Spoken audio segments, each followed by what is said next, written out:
श्री कृष्णाय नमः, श्री गोपीजन वल्लभाय नमः, श्रीमदाचार्य चरण कमलेभ्यो नमः, गुसाई जी परम दयाल वे नमः। तो हमने कल जानी वार्ता प्रसंग 8, तो आज हम जानेंगे वार्ता प्रसंग 9, दामोदर दास हरसानी जी।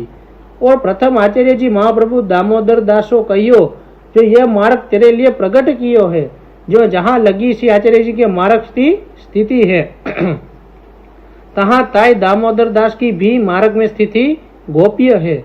और दामोदर दास ने कहियो, जो मैंने श्री ठाकुर जी के वचन सुने परी समूझ्यो नहीं, ता तमे श्री आचार्य जी ने कहियो, अजे हूँ 10 जन्म को अंतराय है। वो भाव प्रकाश में कहे थे, ताको हेतु यह है, जो जब लगी आचार्य जी महाप्रभु के मार्ग की स्थिति है, तब लगी दामोदर दास को प्रागट्य फेरी फेरी है, गोप्य रीति सो मार्ग को स्तंभ याते है। जोशी आचार्य जी ने दामोदर दास के हृदय में भगवत लीला स्थापी है।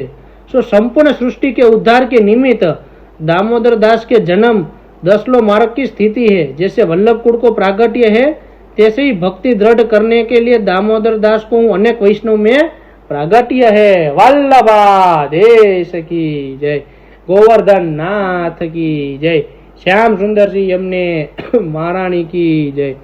दृढ़ चरणन केरो भरोसो, दृढ़ चरणन केरो, श्री वल्लभ नख चंद्र छटा बिन, सब जग अंधेरो भरोसो, दृढ़ चरणन केरो भरोसो, दृढ़ चरणन केरो, साधन और नहीं कली में, जासु होय निवेरो, सूर कहाँ कहे द्विविधांधरो, बीन मोल को चेरो भरोसो, दृढ़ चरणन केरो भरोसो, दृढ़ चरणन केरो।